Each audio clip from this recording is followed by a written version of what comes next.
un secteur pour devenir riche, milliardaire ou millionnaire dans n'importe quel pays. Un secteur pour devenir riche, milliardaire ou millionnaire dans n'importe quel pays. Je suis Oumarou Ousmane, alias Joko Polyvalent.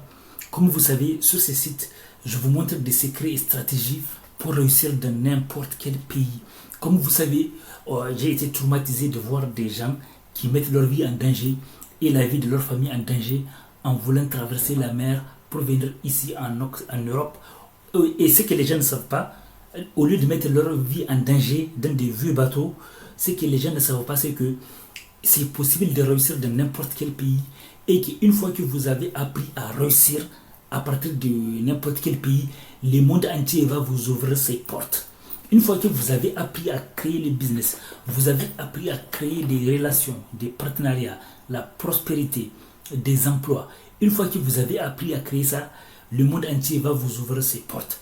C'est pour ça qu'on fait cette chaîne. C'est pour diminuer le nombre de noyades, des familles qui sont noyées dans la mer ou des familles mortes dans des vagues, qui ont été trouvées dans des sacs de voyage. C'est horrible. Donc la vie des êtres humains est plus importante que les voyages. Parce qu'il y a des gens qui sont ici en Occident, qui sont ici en France depuis plus de 10 ans, mais qui dorment dans la rue. Dans la rue. Et parce que si tu ne sais pas créer la réussite, tu peux galérer partout au monde. Et d'ailleurs, j'ai raconté l'histoire dans ma première vidéo. J'ai raconté aussi l'histoire d'un gars que deux frères. C'est-à-dire que un frère est resté en France et un frère, lui, est resté en Afrique.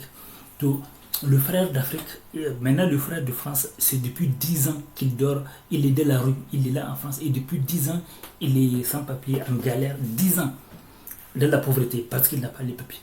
Et en Afrique, son frère est resté en Afrique. Il a appris à créer le business. Et maintenant, c'est son frère d'Afrique qui lui envoie de l'argent ici. Et son frère d'Afrique, puisqu'il a appris à faire le business, le monde entier lui ouvre ses portes. C'est à lui de choisir là où il veut voyager. Même des nationalités qu'on lui offre, il refuse. Parce que maintenant, dans tous les pays du monde, on cherche les gens qui savent créer des emplois, qui savent créer des business. C'est pour ça que j'ai aussi une chaîne YouTube qui s'appelle Joko Polyvalent, écrivain DR, neurohypnothérapeute. Sur ma chaîne, il y a plus de 1000 vidéos.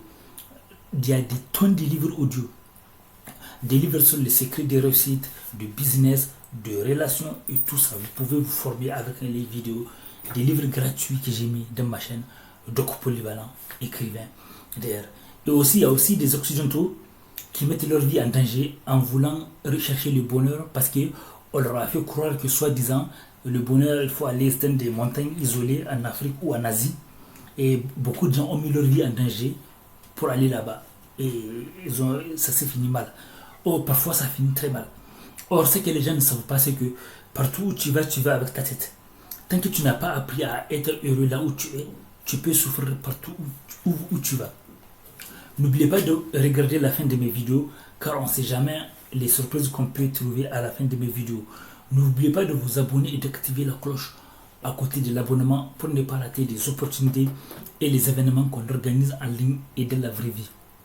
Et même si vous n'habitez pas ici en France, vous pouvez participer à nos événements en ligne à travers des groupes de discussion, de partenariat, de solidarité, d'amitié et d'écoute. Par contre, si vous habitez ici en France, donc c'est beaucoup plus facile pour vous de participer à nos événements dans la vraie vie. Des événements qu'on organise à Vendée, Nantes, Rennes, Angers. J'ai écrit des tonnes de livres. Ça, c'est une toute petite partie de mes livres. Des livres qu'on peut trouver, mes livres qu'on peut trouver sur Amazon, Kobo, Apple, Google. Mes livres ont souvent été numéro 1 des ventes, etc. Donc, un secteur pour devenir riche, milliardaire dans n'importe quel pays. Numéro 1, le secteur pour devenir riche, milliardaire ou millionnaire dans n'importe quel pays, c'est de créer une école de business. Une école de business ou un institut de business.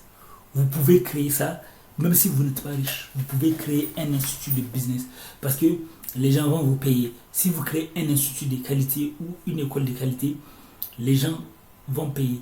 Et surtout, vous pouvez chercher aussi des investisseurs parce qu'il y a des gens qui sont visionnaires. Comme s'ils voient que votre idée d'école de business est importante, les gens peuvent investir dans votre école de business. Et au début, si vous voulez, vous pouvez commencer par Internet. Et même si vous n'avez pas Internet, vous pouvez faire de la vraie vie. Parce que le but, c'est qu'on pense à n'importe quel pays. Même si vous êtes dans un pays où vous avez des difficultés avec Internet, donc vous pouvez ouvrir ce business dans n'importe quel pays. Et grâce à ce business, maintenant, les gens ont pris conscience de l'importance d'étudier le business. Donc, vous pouvez devenir riche, millionnaire ou même milliardaire. Parce que vous pouvez créer des écoles très chères. Parce que les gens connaissent la valeur de la formation. De plus en plus de gens connaissent la valeur de la formation. Beaucoup de gens commencent à s'intéresser, au lieu d'envoyer leurs enfants ou ailleurs à galérer dans d'autres choses, dans d'autres formations insensées qui ne leur apportent rien. Beaucoup de gens préfèrent financer des études, des formations chères à leurs enfants. Il y a des gens qui payent des formations très très chères à leurs enfants. Et après, quand vous allez avoir de l'argent, vous allez mettre de côté et une partie vous allez investir. Vous allez essayer de créer d'autres cash flows. Donc la discussion continue dans les commentaires. Oui, justement, ce que je veux savoir, c'est que, est-ce que selon toi, les femmes accordent beaucoup d'importance au physique? Parce que tu sais, avant, les gens avaient des préjugés, comme si c'était les hommes qui accordent d'importance au physique. Et maintenant, tu me donnes ton avis en tant que femme. Est-ce que tu penses que les femmes aussi accordent beaucoup d'importance au physique? Oui, on accorde beaucoup de l'apparence au physique, parce que quand on croise une personne, on ne connaît pas, on ne lui a jamais parlé, donc en premier lieu, ce qui passe tout de suite, c'est le physique. Voir si la personne elle est bien habillée, le regard il est joli, des belles mains, voilà. Donc ça c'est incontournable. Par contre, à vieillir, moi je trouve à 34 ans, à 20 ans je regardais beaucoup le physique, hein. J'étais fan des To Be Free, quand j'étais plus jeune, hein, même après, voilà. Aujourd'hui, à 34 ans, il y a le physique, certes. Il faut qu'il y ait un minimum d'attirance. Mais à vieillir, je vais creuser plus la personne, voir si je m'entends bien intellectuellement. Parce que l'apparence, aujourd'hui, on peut, comme je disais, moi je suis motarde, aujourd'hui j'ai mes 2 jambes. Un jour au lendemain, je suis mariée, je fais de la moto, mon mari accepte que je fasse de la moto, mais il sait que je peux finir en fauteuil roulant. Donc, il n'y a pas que le physique qui compte. Parce qu'aujourd'hui, tu es là, tu peux avoir tes 2 bras, tes 2 jambes, du jour au lendemain, tu peux plus avoir. Donc c'est ça qui est triste dans la société, parce qu'on reflète... peut-être moi je reflète, comme on me dit, de pas travailler en pharmacie parce que j'ai un look assez peut-être sexy, et que la pharmacie reflète le sérieux et tout. Mais le sérieux, c'est pas parce qu'on est sexy qu'on n'est pas sérieuse. Donc en fait, je dirais que voilà, il faut pas dire l'habit fait pas le moine, comme je disais toujours. Ouais, parfois elle fait. Ouais, mais le physique compte beaucoup. Parce que si un garçon est moche, on va aller moins lui parler que si un garçon est beau, et on va moins se méfier du garçon qui est beau, parce qu'on croit qu'il est gentil, qu'il est bien et tout ça, alors que ça peut être un criminel ou un violeur. Et moi je dirais que moi je suis méfiante, donc je me fie pas qu'au physique. Mais les copines, oui, on est toutes pareilles entre femmes. Ah, lui il est beau, mais juste comme ça pour parler.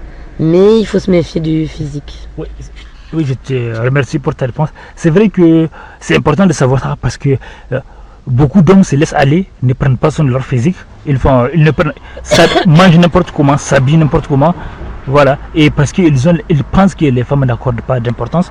Donc c'est important de répéter aux hommes que les femmes aussi accordent d'importance. Donc je te remercie pour ta réponse. Et là,